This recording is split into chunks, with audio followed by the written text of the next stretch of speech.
ဘာဖလားအိမ်မက်ကိုရိုက်ချိုးပစ်လိုက်တဲ့ဒဏ်ရာအိမ်မက်ဆိုးများအားလုံးပဲမင်္ဂလာပါ 1H2 ကနေပြန်လဲကြိုဆိုလိုက်ပါတယ်ကဘာဖလားပြိုင်ပွဲကြီးနီးကပ်လာချိန်မှာကစားသမားတယောက်အတွက်အဆိုးရွားဆုံးရင်ဆိုင်ရမယ့်ကံကြမ္မာကတော့ဒဏ်ရာပြဿနာပဲဖြစ်ပါတယ်2025-26ဘောလုံးရာသီမသိမ်းခင်လီဗာပူးအသင်းရဲ့တိုက်စစ်မှုဟျူဂိုအီကီတီကေတယောက်ဒဏ်ရာပြင်းထန်စွာရရှိသွားခဲ့လို့ပြင်သစ်အသင်းနဲ့အတူကဘာဖလားဝင်ပြိုင်မဲ့အိမ်မက်တွေပျက်စီးသွားခဲ့ရပါတယ်နောက်အပြင်ဂျာမနီရဲ့လူငယ်ကျေပွင့်လန်နတ်က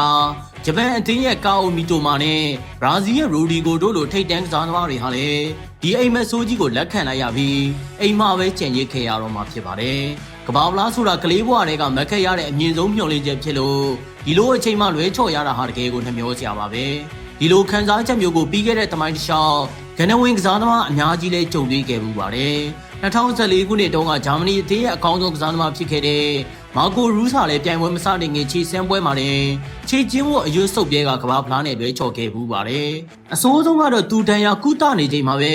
သူ့ရဲ့တငယ်ချင်းတွေကကဘာဖလားကြီးကိုကင်မြောက်ပြီးအောင်ပွဲခံနေတာကို TV ကနေကြည့်ခဲ့ရတာပါ။မာကိုရူးစာယူရို2016နဲ့2020ကဘာဖလားတို့ကိုပါဒဏ်ရာကြောင့်ထပ်မံလွဲချော်ခဲ့ရလို့သူ့ရဲ့အမှုပညာဆန်တဲ့ဘောလုံးသမားဘဝဟာ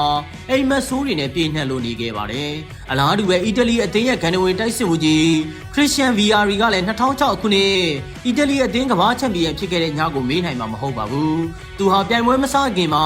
ဒူးတန်ရာကြောင့်လူစင်းကနေနှုတ်ထွက်ခဲ့ရပြီးသူ့ရဲ့တငယ်ချင်းတွေဘားလီမြေမှာဘိုးဆွဲခဲ့တာကိုရင်နာနာနဲ့ပဲကြည့်ရှုအားပေးခဲ့ရပါတယ်။ VRE ကအဲ့ဒီညကအားလုံးပြီးပြည့်စုံခဲ့ပါတယ်။ဒါပေမဲ့ကျွန်တော်တယောက်ပဲအဲ့ဒီနေရာမှာမရှိခဲ့တာပါလို့နောင်နောက်တွေနဲ့ပြောပြခဲ့မှုပါတယ်။အတင်းကောင်းသောအဖြစ်ဖလားကိုကင်မြောက်ခွင့်ရခဲ့ဒီမှာလေးချီရေးခွင့်မှာပခုံးအစ်စ်လွဲပြီး2000ကမ္ဘာဖလားနဲ့လွဲချော်ခဲ့ရတဲ့ဘရာဇီးတင်းရဲ့အီမာဆန်ရဲ့ဖြစ်ရက်ကလည်းကမ္ဘာဖလားသမိုင်းမှာတကယ်ကိုရင်ကွဲစရာကောင်းခဲ့ပါတယ်။အင်္ဂလန်ရဲ့ဂနဝင်ကွင်းလဲလူစတီဗင်ဂျာရက်ဆိုရင်လည်း2002ခုနှစ်တုန်းကလီဗာပူးအသင်းချန်ပီယံလိဝင်ခွင့်ရဖို့အတွက်ဒဏ်ရာကိုအောင်အီးပြီးကစားပေးခဲ့ရကနေ